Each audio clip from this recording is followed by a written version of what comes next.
9.2.4 The Mundaka Upanishad New Discoveries Volume 3 A Jnana Yoga class delivered in New York, January 29, 1896 and recorded by Mr. Hosea J. Goodwin. In the last Jnana Yoga lecture, we read one of the Upanishads. We will read another, the Mundaka Upanishad. Brahma was the first of the Devas, the lord of this cycle and its protector. He gave this knowledge of Brahman, which is the essence of all knowledge, to his son Atharvan. The latter handed it over to his son Angiras, he to his son Bharadvaja, and so on. There was a man called Shaunaka, a very rich man, who went to this Angiras as a learner. He approached the teacher and asked him a question. "Tell me, sir, what is that which being known, everything else is known?" One knowledge is supreme and the other is inferior. The Rig Veda is the name of one of the different parts of the Vedas. Shiksha is the name of another part. All different sciences are inferior. What is the supreme science? That is the only science, the supreme science by which we reach the unchangeable one. But that cannot be seen, cannot be sensed, cannot be specified. Without color, without eyes, without ears, without nose, without feet, the eternal, the omnipresent, the omnipenetrating, the absolute, he from whom everything comes. The sages see him, and that is the supreme knowledge.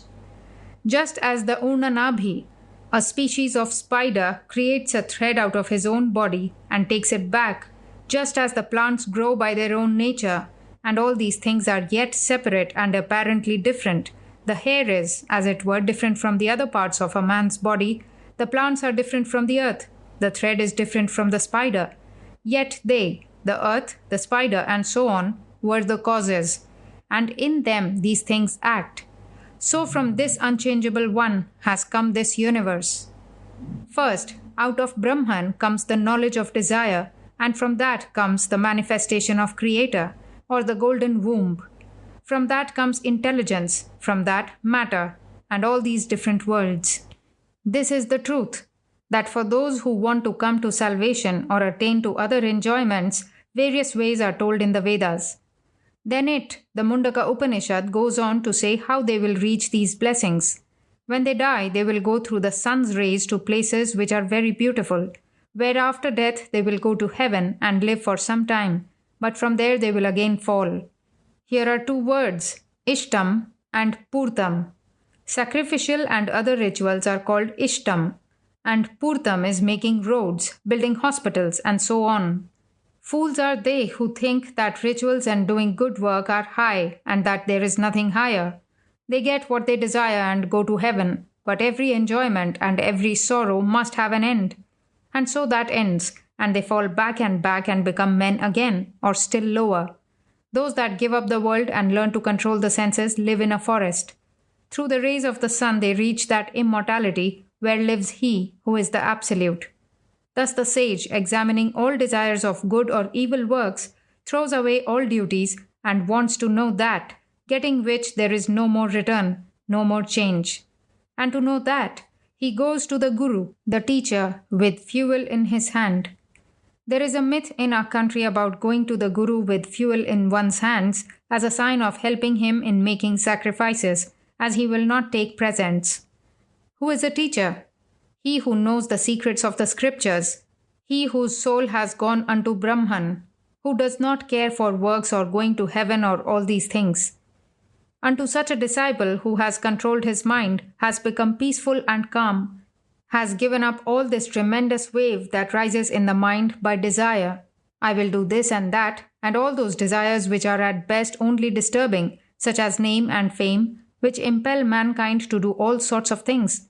To that disciple in whom all these vexatious desires have been calmed down, the teacher teaches the way which is the science of Brahman, by which he can know that one who never changes and who is the truth. Then comes what he, Angiras, taught. This is the truth, O gentle one. As from a mass of burning flame myriads of sparks come out of the same nature as the fire, even so, from this unchangeable one, all these forms, all these ideas, all this creation come out, and unto him, the creation, goes back. But the Eternal One is everlasting, formless, without beginning, inside and outside of every being, beyond all life, beyond all mind, the Pure One, beyond even the unchangeable, beyond everything. From Him is born the vital principle, from Him comes the mind, from Him come all organs of the senses, from Him are air, light, water, and this earth which holds all beings. These heavens are as it were His head, His eyes the sun and moon, the cardinal points are as it were His ears, the eternal knowledge of the Vedas is as it were His manifested speech.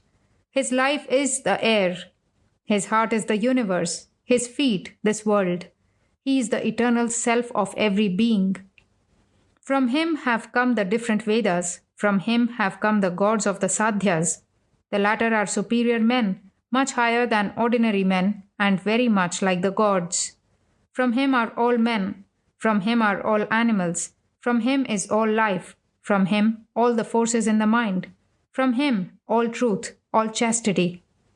The 7 organs are all from Him. The 7 objects of perception are from Him. The 7 actions of perception are from Him. From Him are the 7 worlds in which the life currents flow. From Him are all these seas and oceans. From Him are all rivers that roll into the sea. From Him are all plants and all liquids. He is the inside. He is the inner soul of every being. This great Purusha, this great one, He is this universe. He is the work. He is the sacrifice. He is Brahman, and He is the Trinity. He who knows Him frees his own soul from the bond of ignorance and becomes free. He is the bright one. He is inside every human soul. From Him are all name and form.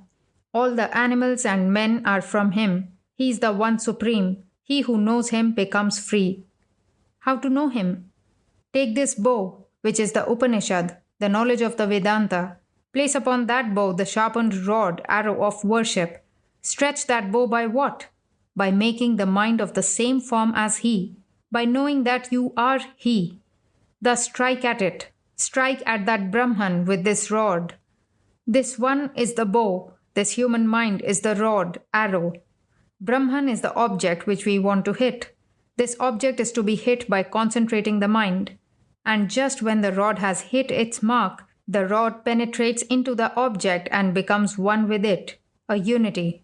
Even so, this soul, the rod, is to be thrown upon the object so that it will become one with it, in whom are the heavens, this earth and the skies, in whom are the mind and all that lives.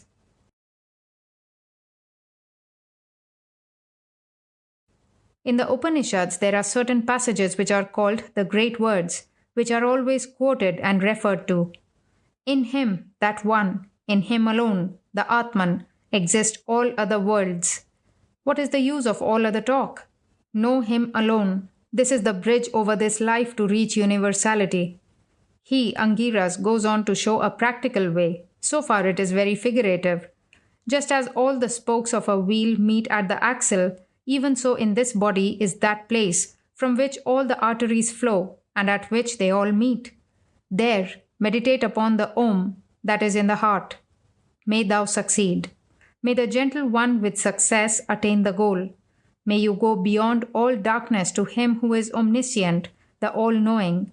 His glory is in heaven, on earth, and everywhere.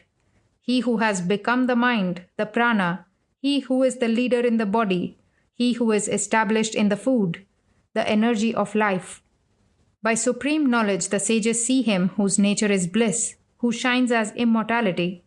This is another of the sentences very much quoted.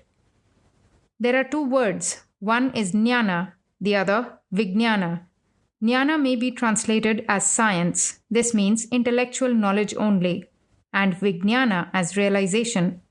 God cannot be perceived by intellectual knowledge. He who has realized the self by that supreme knowledge, what will become of that man? All the knots of the heart will be cut asunder. All darkness will vanish forever when you have seen the truth. How can you doubt? How foolish and childish you will think these fights and quarrels of different sciences and different philosophies and all this.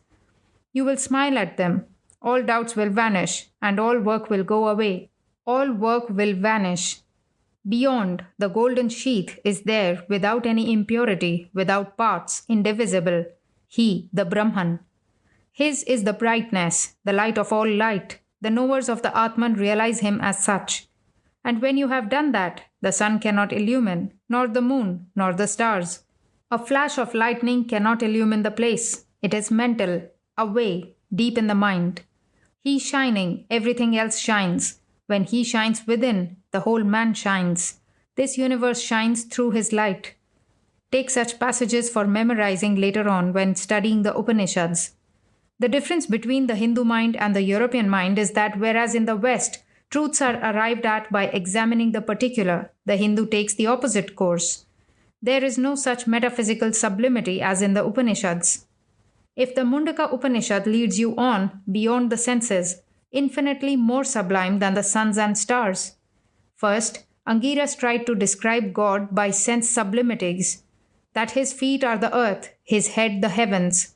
But that did not express what he wanted to say. It was in a sense sublime. He first gave that idea to the student and then slowly took him beyond, until he gave him the highest idea, the negative, too high to describe. He is immortal. He is before us. He is behind us. He is on the right side. He is on the left.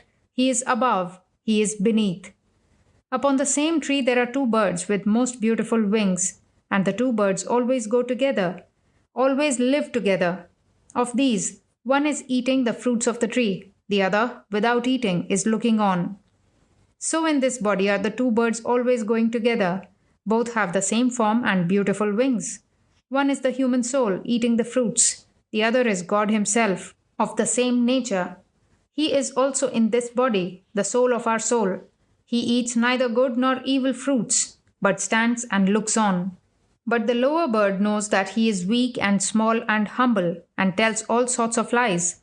He says he is a woman, or he is a man, or a boy. He says he will do good or do bad. He will go to heaven and will do 100 sorts of things. In delirium, he talks and works, and the central idea of his delirium is that he is weak. Thus he gets all the misery because he thinks he is nobody. He is a created little being. He is a slave to somebody. He is governed by some god or gods, and so is unhappy. But when he becomes joined with God, when he becomes a yogi, he sees that the other bird, the Lord, is his own glory. Why, it was my own glory whom I called God, and this little I, this misery, was all hallucination. It never existed. I was never a woman, never a man, never any one of these things.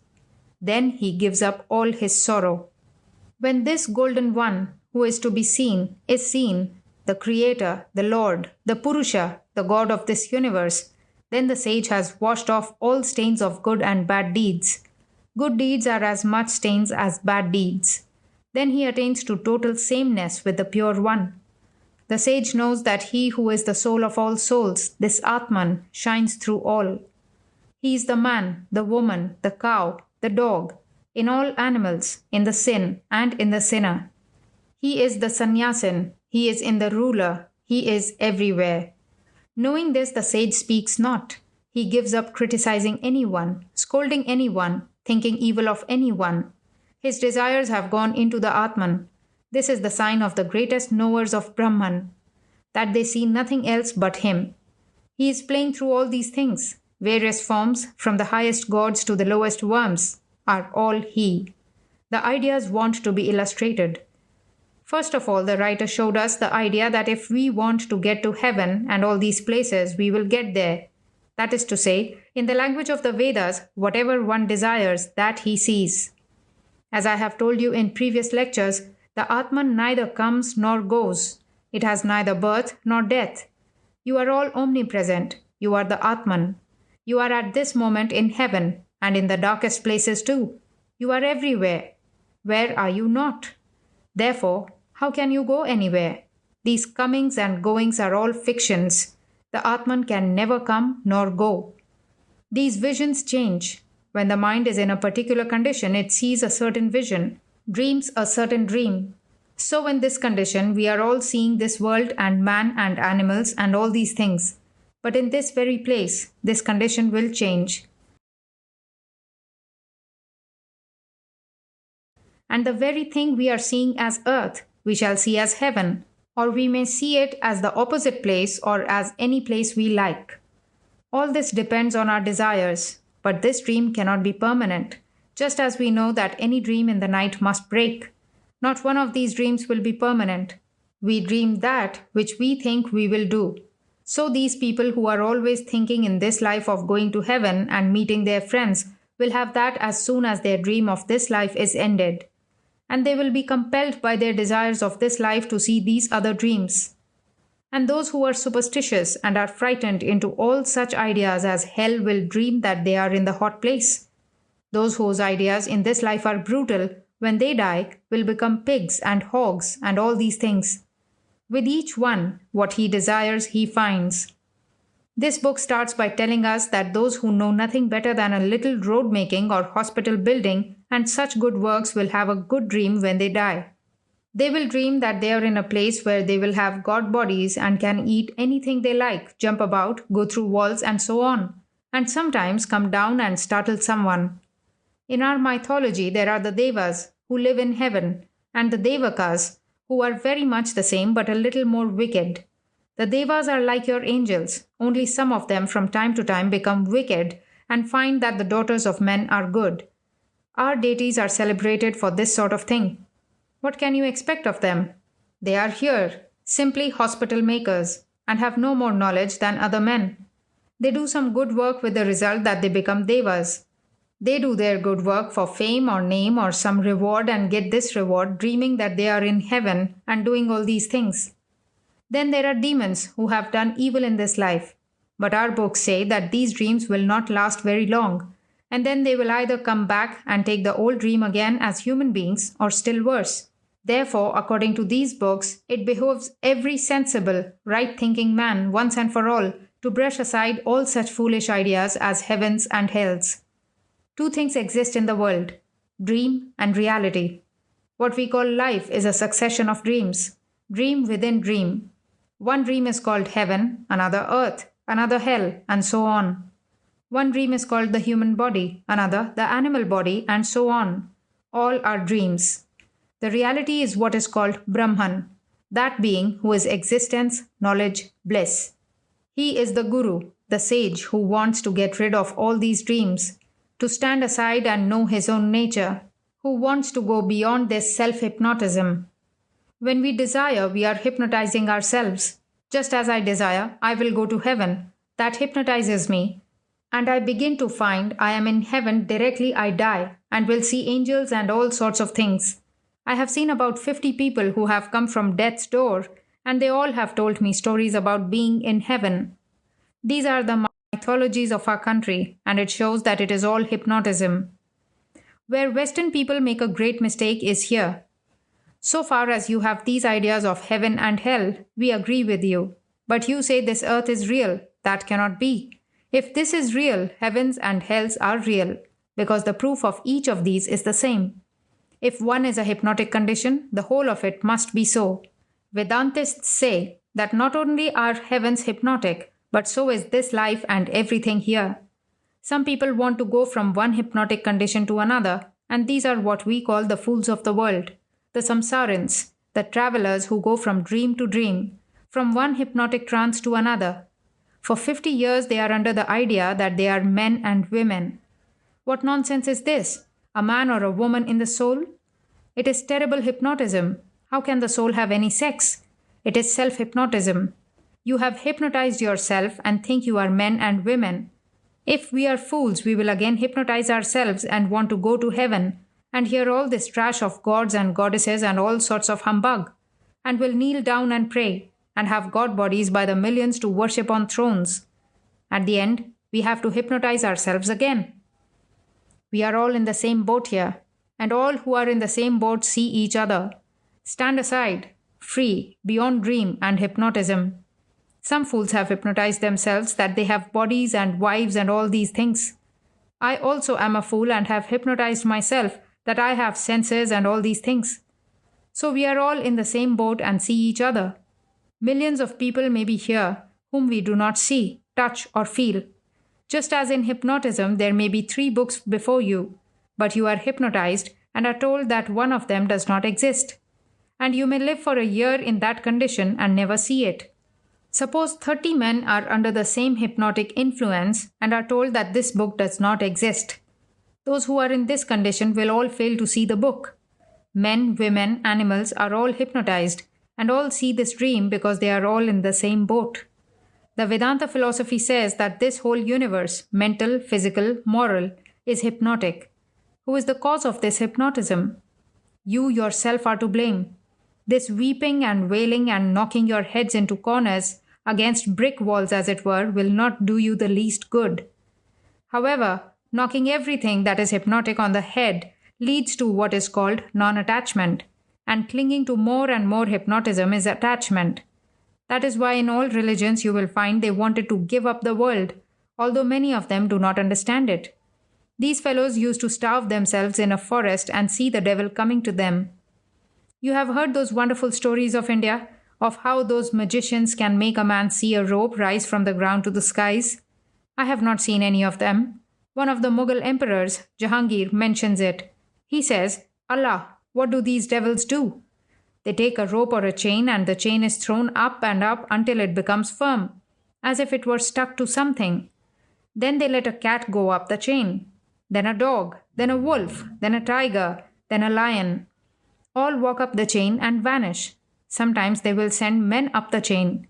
2 men will go up and begin to fight, and then both of them vanish. And after a while you hear a noise of fighting, and then a head, a hand, and a footfall. And mind you, there are 2,000 or 3,000 people present. The fellow showing it has only a loincloth on. They say this is hypnotism, throwing a net over the audience. That is what they call their science. It exists within a certain limit, but if you go beyond this limit or come within it, you do not see it. The man who is playing does not see anything. So if you stand near him, you do not see anything. Such is the hypnotism here. So we have first to get beyond the circle, jnana, or stand within the circle of the hypnotism, bhakti with God.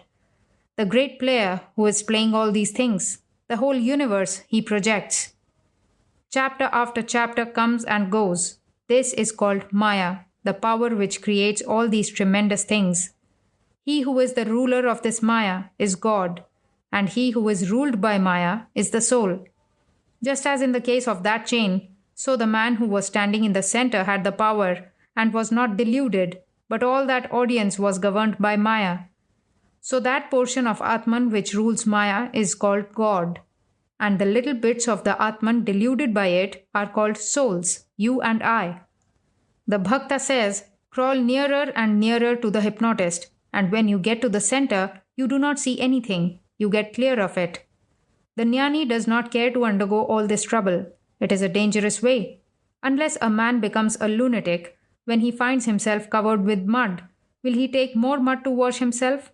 So why increase the hypnotism? Get out of the circle, cut it off, and be free. When you are free, you will be able to play, even without being caught yourself. Now you are caught, then you will catch. That will be all the difference.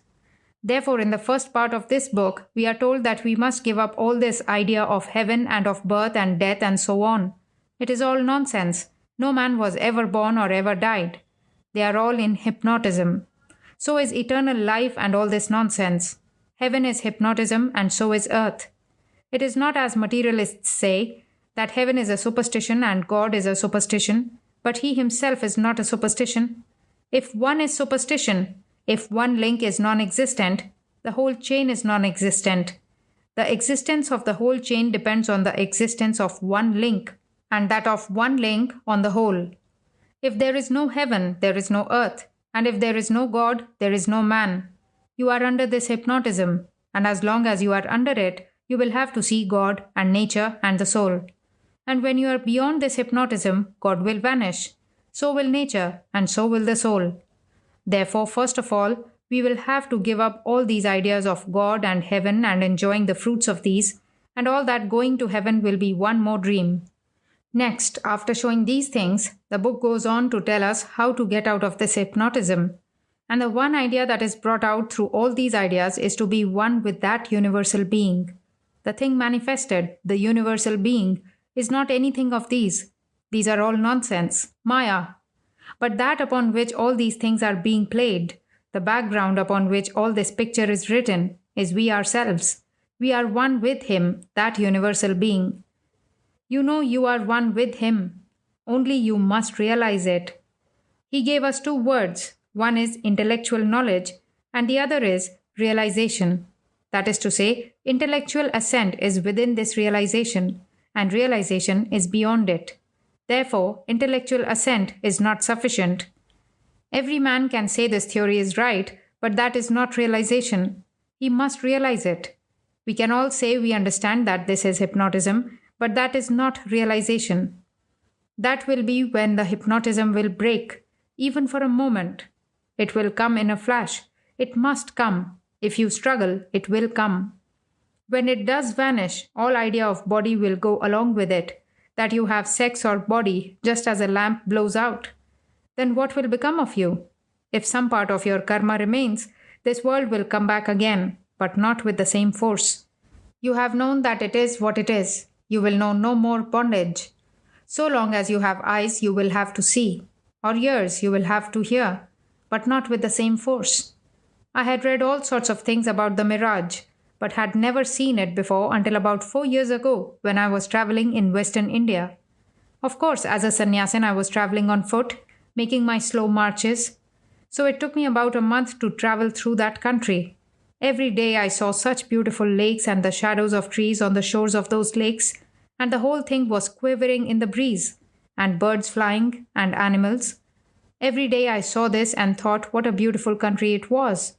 But when I reached some village, I found it was all sand. I said, "How is it?"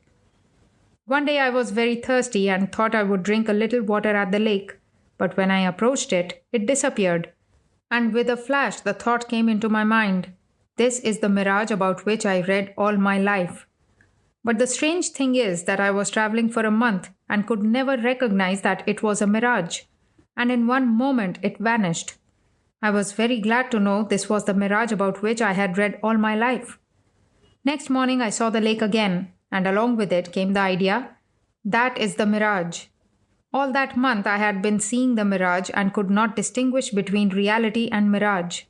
But in that one moment I caught the idea. From that time, when I see a mirage, I will say, that is a mirage, and never feel it. Such will it be with this world when the whole thing will vanish once, and after that, if you have to live out your past work, you will not be deceived. Take a carriage with 2 wheels.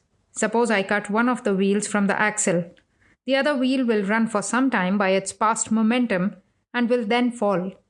The body is one wheel and the soul another, and they are joined by the axle of delusion. Knowledge is the axe which will cut the axle, and the soul will stop immediately, will give up all these vain dreams. But upon the body is that past momentum, and it will run a little, doing this and that, and then it will fall down. But only good momentum will be left, and that body can only do good. This is to warn you not to mistake a rascal for a free man. It will be impossible for that free man to do evil, so you must not be cheated. When you become free, the whole hypnotism has vanished, and you know the distinction between the reality and the mirage. The mirage will no more be a bondage. The most terrible things will not be able to daunt you. A mountain could fall upon you, but you will not care. You will know it for a mirage. 9.2.5 History of the Aryan Race. A Jnana Yoga class delivered in London, England on Thursday.